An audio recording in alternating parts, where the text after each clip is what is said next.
Hello, it's 22 hours GMT in Accra and 23 hours in Abuja, Nigeria. From the News Hub here at Adisawe, Kanda in Accra, this is News at 10. I am Stephen NT. Let's first start with the major news highlights of the day.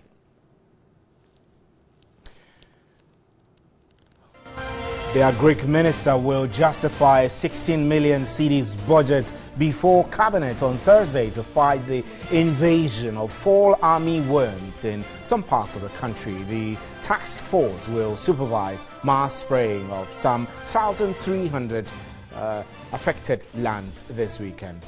President Akufo-Addo has meanwhile directed the constitution of an emergency national task force to provide technical assistance to address the army worm invasion in the affected regions.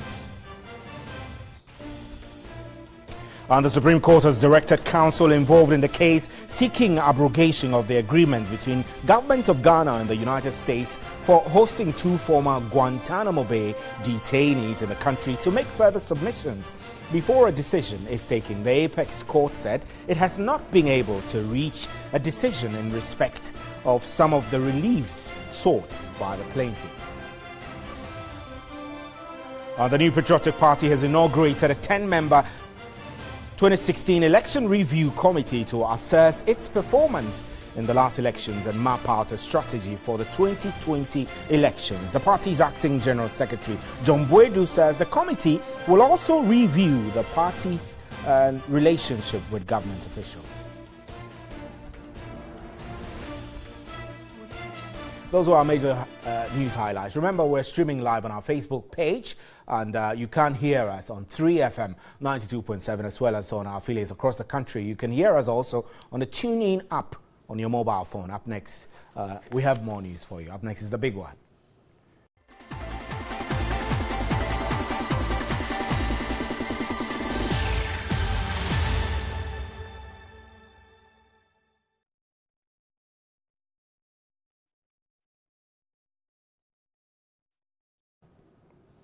Welcome to the big one. Now, the Agric Minister will justify a 16 million cedis budget before Cabinet on Thursday to fight the invasion of army worms in parts of the country. State of emergency has been declared. We have prepared a budget of 16 million Ghana cedis, half of which is to go into the purchase of the chemicals required to spray for the control and annihilation of the outbreak of the worm. We want to remove this permanently. The Ministry of Food and Agriculture says it takes the issue seriously. Yesterday, I called for the suppliers, the chemical suppliers who are holding stocks of the chemical required, and assured them that they should release the chemicals to us for the immediate distribution, subject to our payment. They have gladly agreed to that. And we are very grateful to the agrochemical suppliers who also see the urgency of this matter and are not waiting for settlement of their invoices before releasing. We are sure that by the weekend, the spraying will start in earnest. Together with the farmers, the task force is also receiving support from the development partners to combat the infestation. But as the mass spraying begins, concerns have emerged about farmers who have already lost their produce. The consequences of it in terms of compensation, we'll have to look at it. So we'll get to it. The immediate financial requirements are the budget that has been presented by the relevant directorate, as the PPRSD, so that the Ministry of Finance can release this money, 16 million to us, to be able to accomplish the assignment. But as I said, as a ministry, we are not waiting for that. Right, I have in the studio tonight Dr. Winfred Ni Okai Hammond is a retired senior entomologist for the United Nations FAO. Now he's consulting on fall armyworms in Africa. Doc, nice to have you here. How are you, sir? Thank you very much, and thanks for having me. So the FAO, what is your readings into the fall armyworm situation in Ghana? I would say that the fall armyworm came to Africa to surprise many African countries, including Ghana. What's the element of surprise? I mean, what makes it because it's not a surprising? pest that is usually found in Africa. Where is it usually found? The word fall suggests to you that it's more in the Europe and especially the Americas. Americas, okay. That is where it usually occurs. And especially last year, suddenly we have reports of the armyworm, this fall armyworm that is spreading across the continent at an alarming rate. We just had a meeting in East Africa. It's a continental-wide meeting to develop strategies to quickly combat this pest. The situation is such that it's an emergency, because for some countries, if we don't take the necessary actions now, we're not likely to I like have the way this. you're saying it's an emergency. It so is. if we don't see it as an emergency, we will be crushed, and all the food Exactly. planting, food job, and all of that will go to nothing.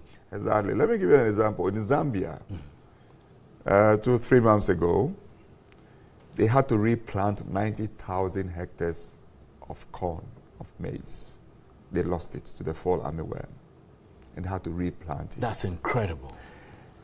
And you could imagine if you don't have a contingency plan in place to replace more seeds and help the farmers to regain their crop. That is the kind of situation that I think Ghana is trying to prevent. Because here we are talking about just about 1,300. It could be more, because we need to do proper assessment. But whatever it is, government has taken the necessary steps to has deal put with it in place a technical team as quick as possible. with many expertise to deal with this as quickly as possible. I know you mentioned Zambia, but other countries like Malawi, Mozambique, many South of Africa, them. Zambia, Zimbabwe have all been affected. So Exactly. overall, how serious do you think this fall armyworms? What is the extent of threat to food security to Africa? Yeah. This is a pest that can travel 100 kilometers a day. And how does it do that? The moth, which is the adult, the worm, the caterpillar, is the one that does the damage. But the adult, the parent, is the one that is flying and taking advantage of wind directions, wind speeds. But on itself, it's a good traveler. I see. Can go long distances. And they have noted in the Americas that it could go as fast as 2,000 kilometers in a year. So once it gets into a place like Africa, then we should be ready to really combat it at any level, because it comes, and when it comes, it's really going. So I'm curious, just as you expressed shock and surprise at the fall armyworms invasion on the African continent, how did it get here? There are many hypotheses as to how it left the Americas to come here. One of it is through trade, that quarantine services in one country or the other were not very tight to pick this up, and it escaped. The other is it could have just come, it was spotted in Sao Tome and Principe, and it could have come by wind direction, which is a bit remote. So it's more likely that it was transported. Yes, transported. By some means. Some means. Hiding in some ship, came with some imports of cereals. Yeah. It's a pest that affects corn, wheat, sorghum, millet, and not only cereals, it affects also cotton, vegetables. It's been found on cowpeas. It's been found on several other crops. It's known to affect 80 species of plants. That's dangerous. So even this exercise of spraying that is recommended as an immediate action to take is a firefighting exercise. Doesn't necessarily eliminate the threat. It reduces the threat when especially it's preceded by a proper assessment on the ground where you know where to go. Okay, and so how to let's deal with the proper scientific approach to nip this in the bud once and for all. We're not just talking about reducing threat, eliminating threat, but we're talking about cutting it totally to zero so that it will not affect our crops. How do we go about that? Cutting it to zero is not an option. Wow. It's not possible. Wow. You would only reduce the threat, and you can contain it, what we call containment. Wow. And using pesticides alone is not enough because it's also a pest that develops resistance Wow. to pesticides. And so you have to use different combinations of pesticides to beat its mechanism of developing the resistance against those pesticides. But you should also be aware that pesticides in itself for our environment is not the best. I know you're Ghanaian. You know about our Ghanaian terrain. Do you think we have the systems and the support that is needed to ensure that we can reduce this to the barest minimum? Already some farmers have started applying some pesticides or insecticides on their farms already. How bad is this or how good is this? Well, the good, let's start from the good. The good is that a technical team has been put in place. They are looking at 4 different areas. And it includes properly preparing and building capacities of people on the ground to understand what the problem is and what they are trying to deal with.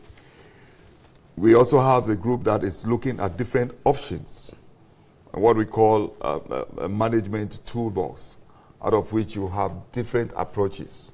In Brazil, where it is a major problem, they also have very good technologies available. They have what we call egg parasitoids. They release them, they feed on these pests. So one insect feeding on the other. That's a good biological control. Are there side effects of these applications, chemical or biological? Well, if it is a classical biological control where you go to where the pest is coming from and you bring in those natural enemies that has evolved together with the pests to control them, the side effects are reduced to the minimum. The problem with the pesticides, especially if it's not the one recommended by international safety standards, because the WHO and the FAO has standards that need to be met. And what the farmers you're referring to, most of them will quickly run to, may not fall under this category. And in that case, then, you are posing a big threat to their lives, the lives of livestock, and consumers in the food chain. And consumers in the food chain, well. Exactly. So, FAO, do you have any support systems for countries affected by this worm? What are they? Ghana? Do we have some support system for Ghana? What FAO and the other partners have met with governments for the past, since Monday, we've had a series of meetings. Last week there were meetings. And what we're trying to do to see the strength of government and what are the gaps. Right. To fill in the gaps and help us fight against this menace. Right, Dr. Hammond, we're grateful for your time. Dr. Winfred Hammond is an Okai Hammond, I beg your pardon, is an entomologist. Thank you very much for making time to come to let us know that this is an emergency. We do hope that all the state institutions and systems that are put in place will work quickly and faster to curb this situation in the bad before it becomes serious. Let's move away from that now. The National Council of the New Patriotic Party is meeting to decide on the fate of Gender, Children and Social Protection Minister Otiko Efisa-Jaba and the party's Northern Regional Chairman Bugiri Nabu. The MPP Northern Regional Chairman Bugiri Nabu disrupted a meeting chaired by the Gender, Children and Social Protection Minister Otiko Efisa-Jaba with some women in the region. The two personalities have since dominated the media scene with accusations and counter-accusations. The National Council, which is the second highest decision-making body of the party, is expected to prescribe measures to resolve the feud between the two at a meeting this evening. The Gender and Social Protection Minister was reported to have had a meeting with President over the issue. And then the Northern Regional Chairman was also reported to have been summoned before the President on Wednesday when the National Council meet. Let's quickly get onto the telephone lines and speak with our reporter Jonathan Adams, who is following this. He's at the Alisa Hotel where the meeting is taking place. Jonathan, good evening. I know it's deep in the night, but what can you tell us? Well, Stephen, we are still here at the Alisa Hotel here in Accra, where the National Council of the MPP, members of the Council of the MPP are still meeting here. I mean, the meeting actually started at exactly 7:30, and you have a number of dignitaries and the number of MPP national executives in the meeting. The President himself, Nana Akufo-Addo, is here. The former President, John Ejikun Kufuor, is here. The Speaker of Parliament, Professor Michael Quayle, also is here. John Boydu, General Secretary. You have also Otiko Jaba is here. You have Bugiri Naba also is also here. And the number of issues actually they understand the meeting is discussing, including the feud between Otiko Jaba and that of the Bugiri Naba. And the meeting also is also considering a number of issues concerning the National Delegate Congress that will be coming up very soon of the party. And they are discussing issues, how the arrangement should be like, and then some amendments, understand, to the party constitution. Of course, right. They are being locked in the meeting as I speak now, and understand the meeting is going to travel back into late into the night. By 11:30 before, we should be able to see the meeting coming. Right, Jonathan, we're grateful. I know this is going to drag, but we are going to keep our viewers and listeners on radio updated on the developments there. Thank you very much. We're grateful. Jonathan Adams is our reporter who is monitoring a crunch meeting of MPP leadership over a feud between Bugiri Nabu and the Northern Regional Chairman of the party and the Gender and Social Protection Minister, Otiko Jaba. This is News at 10. I am Stephen Enti. We're live from the News Hub at Addis Ababa. You can also hear us on 3FM 92.7. We'll be back.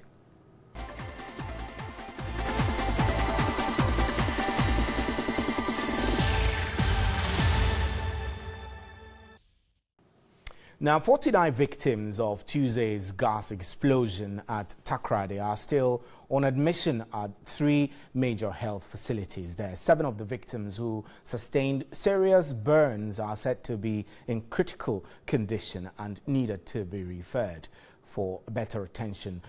These were disclosed when the Western Regional Minister for the region, Dr. Kwekwe Friye, visited the victims. Victims of the Tuesday explosion are still being treated at various health facilities in the Sekondi Takoradi metropolis. The first port of call for the government delegation was Efiankwanta Regional Hospital. The acting medical director, Dr. Richard Anthony, told the visiting team a total of 88 persons were brought to the facility, including 3 others brought Wednesday morning. 15 of the victims are still on admission but responding to treatment. One incident happened far away, about 200 meters away from the site of the blast. There was also a pregnant woman who was on her way to hospital. By God's grace, she came to Efiankwanta and she was delivered. Both baby and mother are hale and hearty. So that is the situation at the moment. We expect that more people may be trickling in as the week runs out. The head of health services at the Ghana Ports and Harbours Authority Hospital, Dr. Titus Victor Anab Bisi, said of the 28 victims who were received at the facility, 8 have been discharged. The remaining 20 who were said to have suffered serious burns are responding to treatment. There are various degrees of burns. Severe burns came out of about 11 of them had severe burns. The rest of them were mild to moderate. Yes, within the next few days, we cannot get them all to heal within these few days, but once they are stable, we'll discharge them, they will come back and we'll keep with the management. The Takrady Hospital attended to 40 victims, discharged 26, with 14 still on admission, according to the hospital authorities. The Western Regional Minister, Dr. Kwekwe regretted the explosion effect on both human and property. But I tell you, the sort of devastation that I saw at the site, people should have died. So I'm very, very grateful to God that nobody died.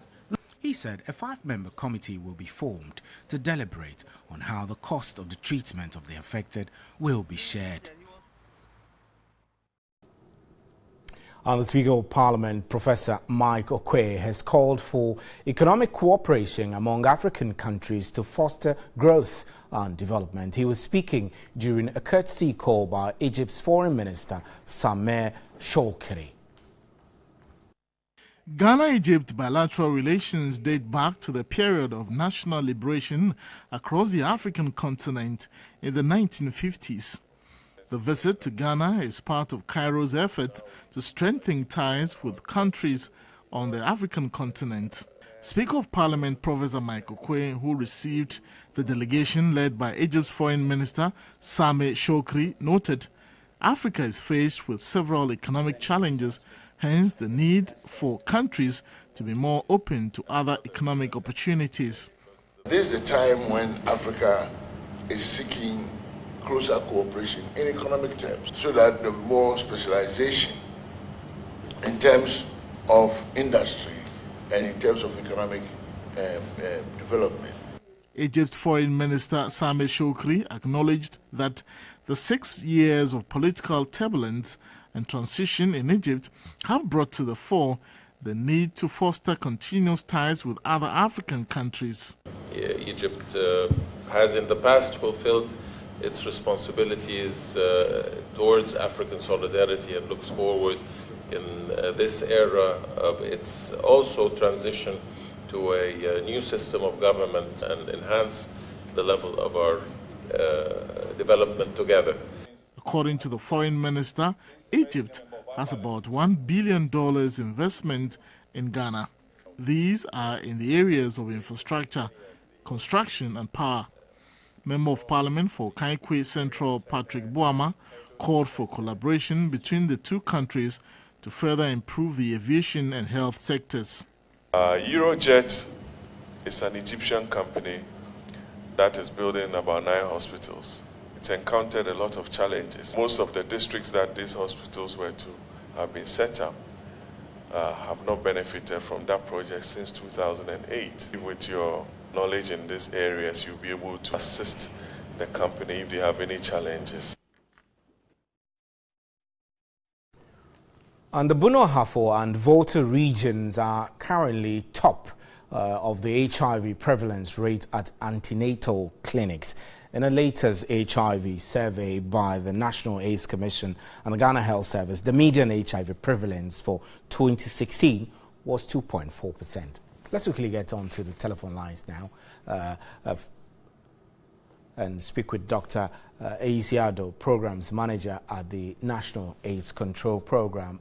Dr. Isiado, greetings to you. So what has been the trend over the years? HIV prevalence at the antenatal level, has it been declining before the latest survey? Right, thank you very much, and good evening to our listeners and viewers.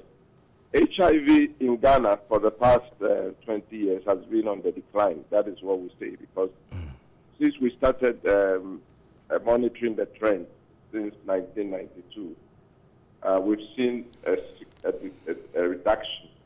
Now, we've come through a number of cycles where we've had some significant peaks. But if you do a trend analysis or a linear trend analysis over a period, it's on the decline. However, in the past 2 years, we've started seeing a sudden increase. In 2014, in fact, 2 years before, it was 1.6, and then it went to 1.8, and this 2016 result shows an increase to 2.4. Now, for a period, we were below 2%, and for the past 2 years, increased. But if you do an overall, let's say, 10-year or 20-year trend analysis, it's on a decline. We've had about 3 major peaks, and this 2.4 is the lowest of the 3 peaks. Interesting. So I know that Ghana had been, well, I don't want to make it sound like in the past, but Ghana's approaches of focusing on most at-risk population, sending the prevention message to where it's supposed to go has been commendable over the years, and which has resulted in the continuous decline. I also know that the withdrawal support system support in terms of funding from Global Fund and other international agencies like PEPFAR and the rest had an effect on these support systems. Would you say that perhaps the lack of financial support from donors is now beginning to bite us as a country? Yeah, I'm sure to some extent I'll say that it's beginning to reflect. But the other reason here is that, in fact, if you notice, generally, as you said, even amongst the key population or most at risk, the recent studies that we undertook, for instance, in female sex workers, we noticed a reduction. We're still undertaking the study for men who have sex with men, and we also expect a reduction. If you take overall general prevalence, it's been stable. Right now, it is a fact that the resources are dwindling. But to a very large extent, the impact even will be felt even more as we move along. And there is a greater call on the part of government to actually complement this, because it looks like globally there is a determination by partners to reduce the funding as much as possible. And, you know, some of the things that we were doing as a package of care now have been cut very slim. A lot of the resources go into commodity now. Right. And so some of the things that we did in the past, like prevention, education, behavior change, communication among the general population and all that, is reduced. Even in the routine care, you find a lot of these just being reduced. HIV testing is just tested. Right. And effort doesn't go into all that behavior change communication. Now, despite the fact that we also know that when you put people on treatment, it overall will reduce the disease burden, the viral load. And right, the risk of transmission will be low. So, to some extent, we have to brace ourselves to be able to fill the gaps occasioned by a reduction in this funding from this major funding source. Right, Dr. Isiado, we're grateful for your time. Thank you very much, Dr. Isiado, is Programs Manager at the National AIDS Commission. And on that note, we draw the curtains for News at 10, which came to you live from the News Hub at Addis Ababa. Thanks to those of you who listened to us on 3FM 92.7. Thanks for leaving your dial there. I'm Stephen Enti, and on behalf of the crew, good night. There is more news at 3news.com.